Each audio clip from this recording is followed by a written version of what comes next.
My dear people of the United Kingdoms of Tikar, Bamenda Highlands, I greet you all. Today we are going to look at what Issa Tchiruma Bakari would have done differently to crack down this regime.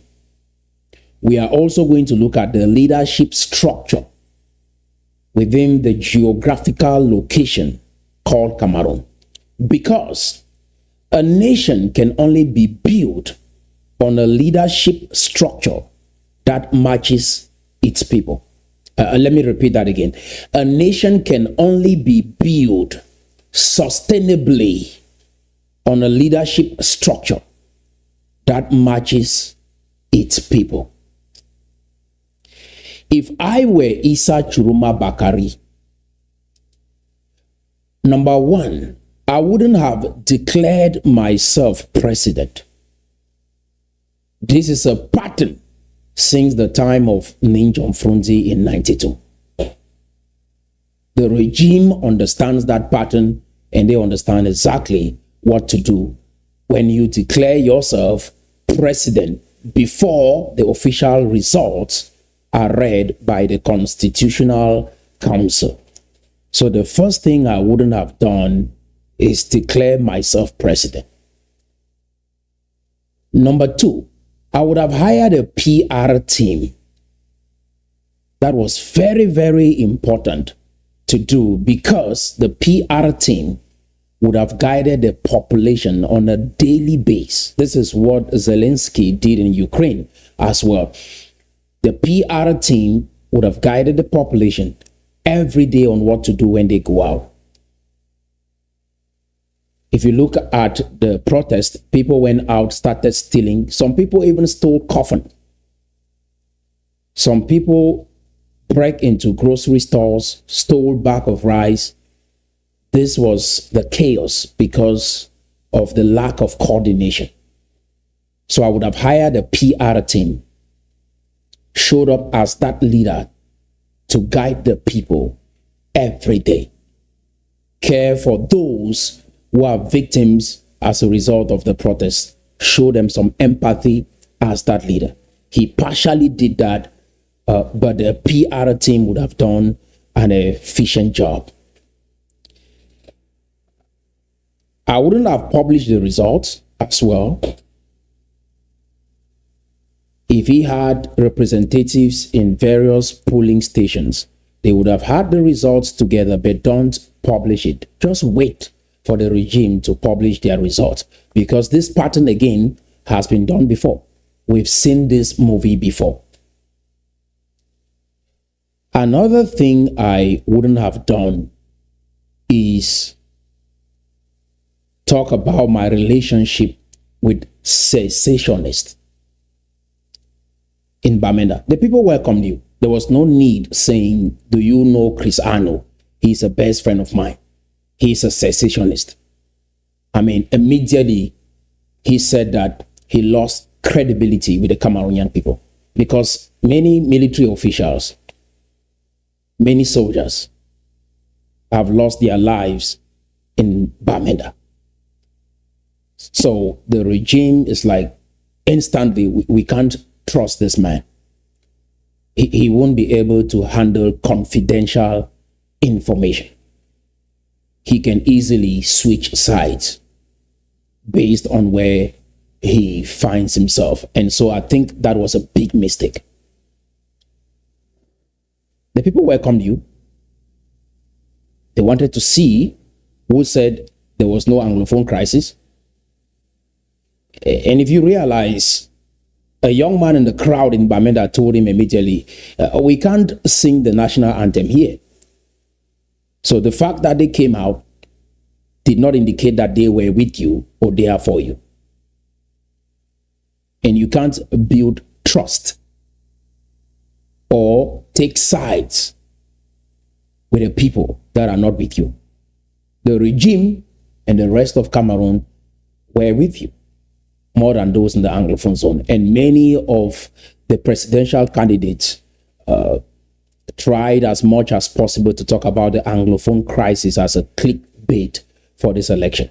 So I don't think if I were Issa Tchiruma Bakari, I would have said that. Now, another thing, if I were Issa Tchiruma Bakari, I wouldn't have done is go on to declare ghost towns. The ghost town pattern is nationally known, and the regime understands how to navigate a ghost town, because that has been going on in the Anglophone zone forever. So I wouldn't have declared a ghost town. And this is what that did. The ghost town slowed the momentum. And that is one thing everyone should understand. People were in the mode. All they needed was a great PR team to guide that energy.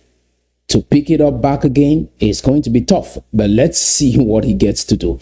So everything Issa Tchiruma Bakari has done is repeated the pattern of the past. So I would have put the election together, wait for the Constitutional Council to declare the result, and then my legal team will be working on the original result, and then we will declare that to the public after the Constitutional Council declares who the winner is. The population will react differently, because the entire pattern of the regime is we wait for the opposition, they react, we monitor them, and then we go on to proclaim the results the way it has always done and prove the opposition wrong. But now let's wait for them to declare the results, and then we be the ones to prove them wrong.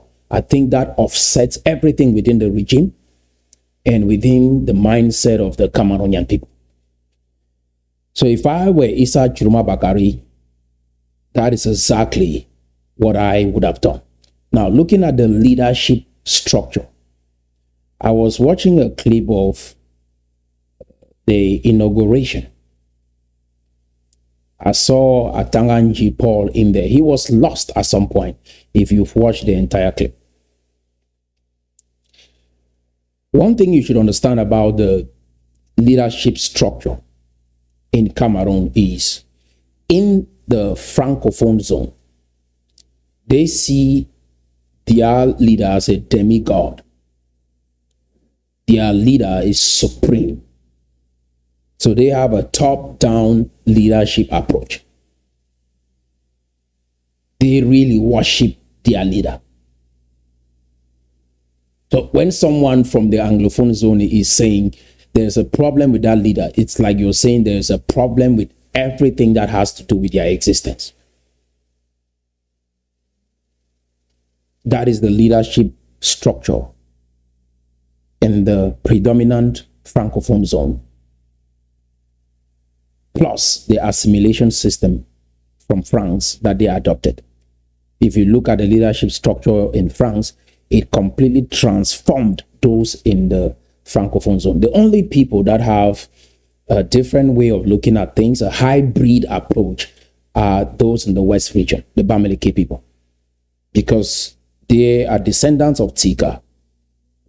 But if you look at the UPC movement, and with Aijo, over 300,000 Bamenda people being killed as a result of the UPC, and their colonial contact has really changed the Bamenda people over time. So they have a hybrid approach. So you see, they are business inclined. They have a community, yeah, but their structure of leadership is a little bit weak compared to that of the Northwest because of their colonial contact.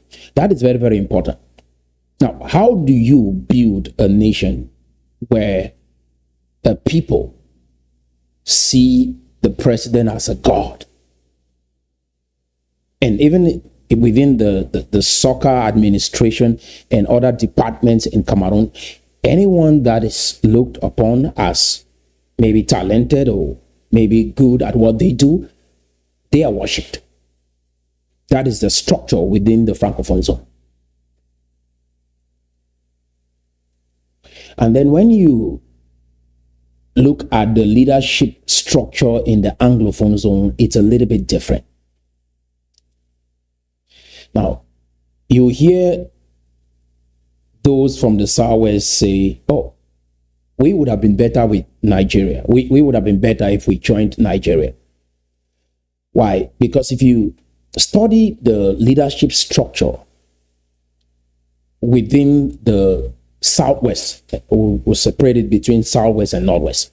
If you look at the leadership structure in the Southwest, it is rivalry based. It is lineage based.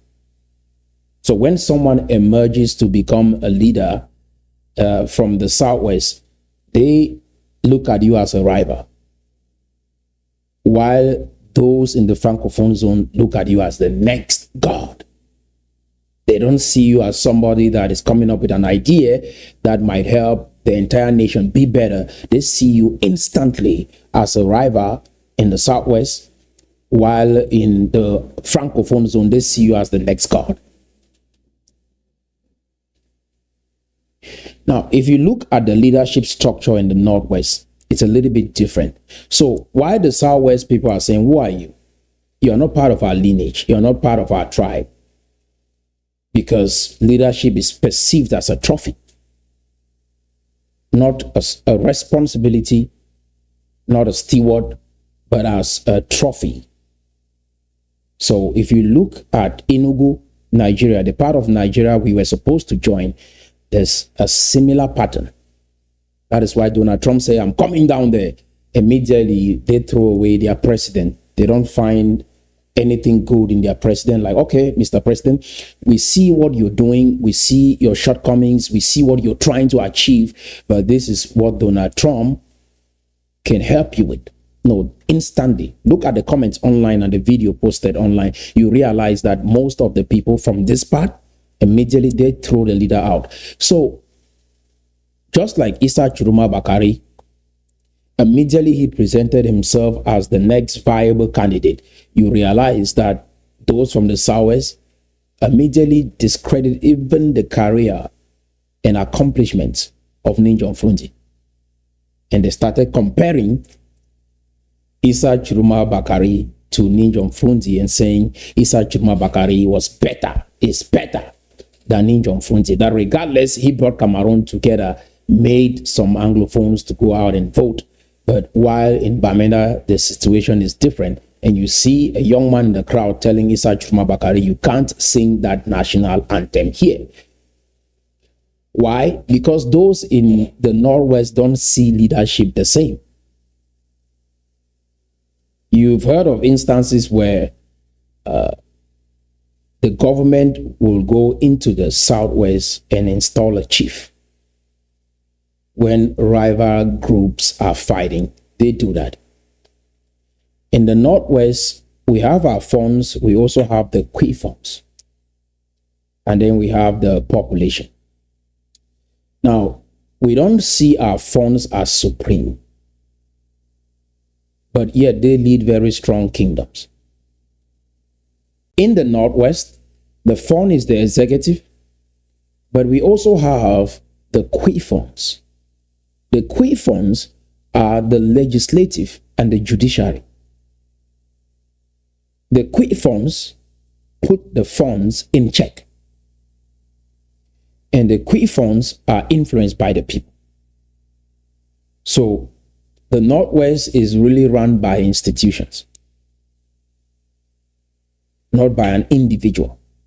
And that is why you see someone like Atanganji Paul will find himself in Yaoundé confused, because what he's doing contradicts everything about his existence. So looking at these leadership structures is very, very important. That is why when I come up with a project, one idea, those from the Northwest will perceive this as someone that is working hard to contribute and build an institution. Because once our key funds, our funds and the people get this message, for the next 1,000 years, even after we are all dead and gone, it will be part of our culture. But that is not how someone from the Southwest or La Republic perceives what I'm doing. They see this as someone that is a rival or someone that wants to be the next god. And so instantly, whether you like it or not, they feel threatened. You're not from our lineage. So you will call it tribalism, but this is all leadership culture. And this is very important to nation building. In the Northwest, we see a leader as a steward, while in La République du Cameroon, they see a leader as supreme, as a god.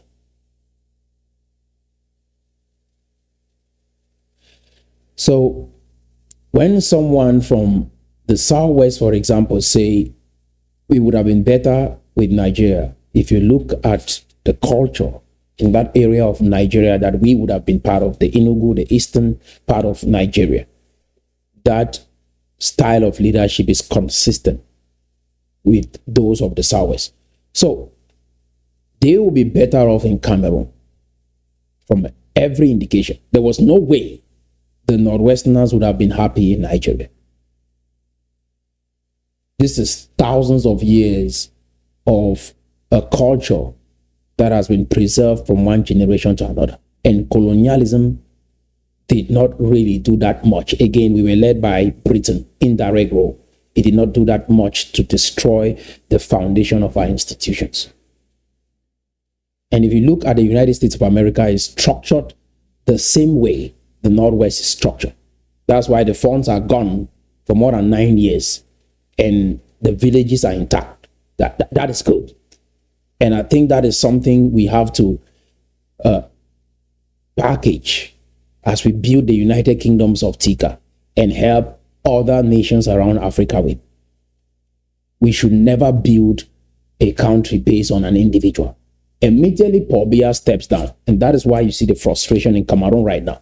Immediately Paul Biya steps down, there will be a struggle in Cameroon, except someone from that regime picks up and continue.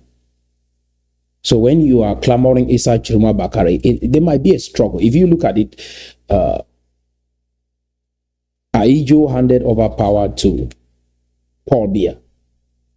So Paul Biya was mentored by Aijo.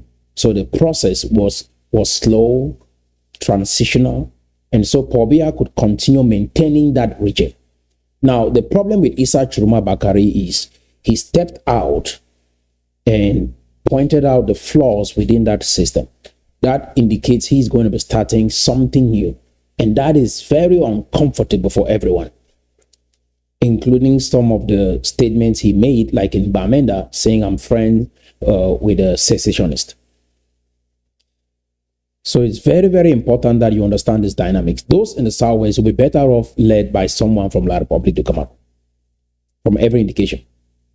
And why? The reason is very simple. They would rather prefer to be led by someone from the outside.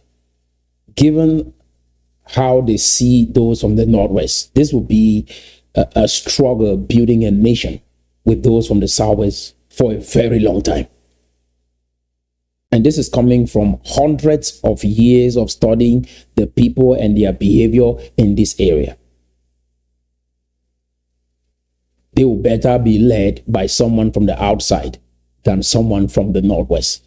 And someone from the Northwest will be a better leader than someone from the Southwest. And this will be tension because they see leadership as rivalry. They don't have a strong constitutional council, a judiciary system like those in the Northwest, like the Quifons. That's a very powerful institution. Almost the same respect we give to the Fon is the same respect we give to the Quifons. Some people are even more scared of the Quifons than even the Fon. And this is what balances power in the Northwest. And that is why you see America works, because the president is the executive, but we have the judiciary and the legislative that keeps the president in check. The Quifons in our system keeps the Fon in check. And the Quifons are heavily influenced by the people.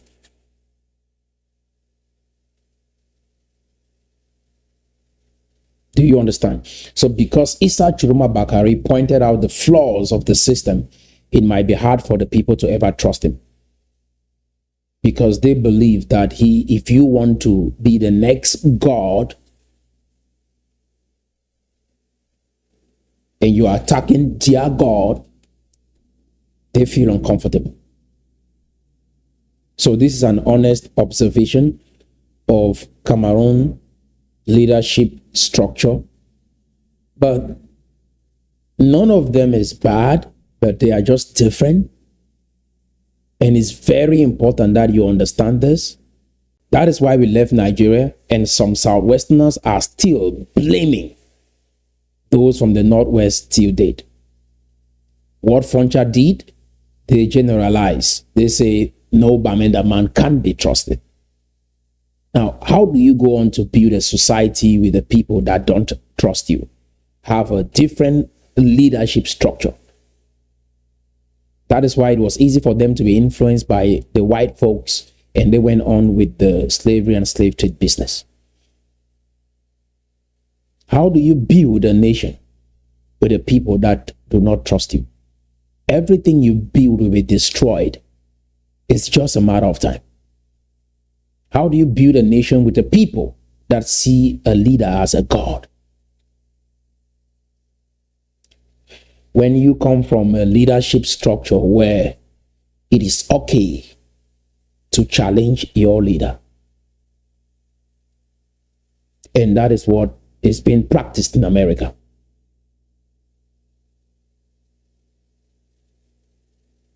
Immediately you see an individual emerging, you think this individual wants to be the next god.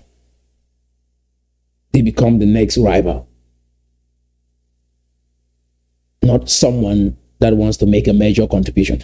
Do you see how long it took for the Francophones to catch up and believe that those in the Anglophone zone had a point? This is how long it would take for transformation to happen in this area. And it will always be one-sided until they see someone from within their system step up and challenge that system. They will always believe that everything that government is doing is right. Some have developed the mindset that Pobia is smart. I say, by what standard? By what standard is Pobia smart? Because he's seen as the god. And most of the people from the Tikar land who go along with this narrative, they've either lived in the Francophone zone or in the Southwest. Predominantly. Even Ayabacho.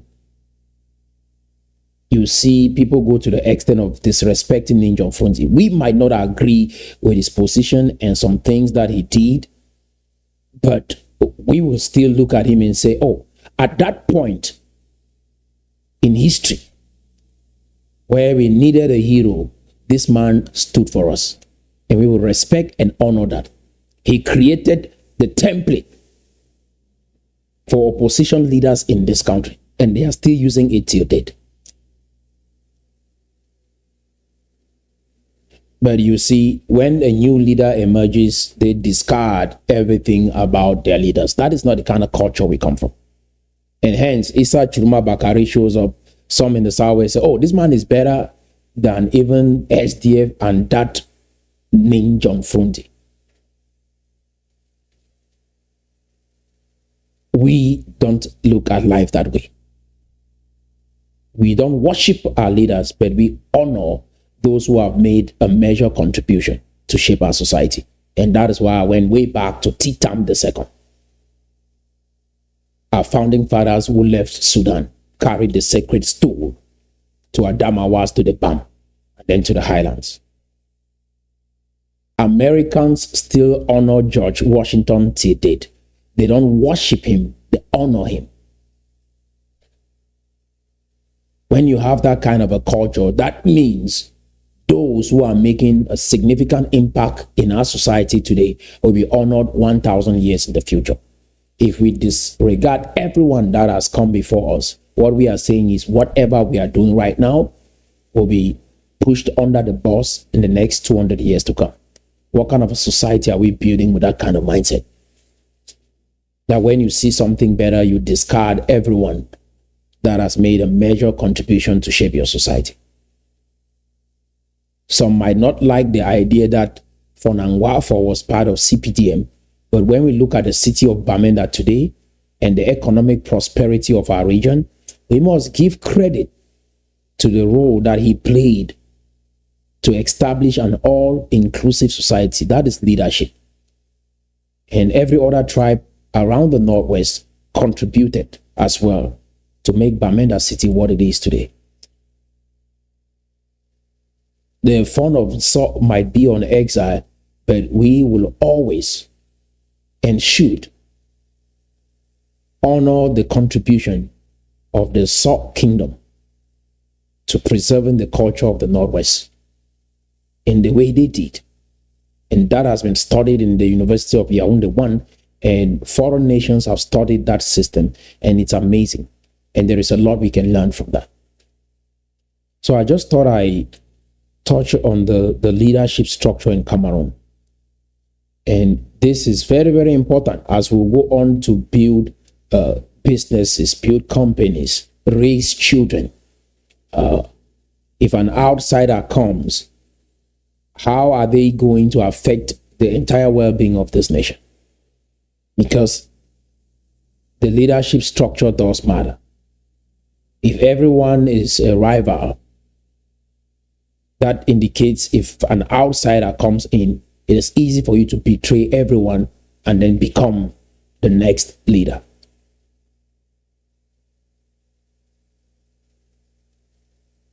But that is not the case based on where I was raised. And this is very, very important.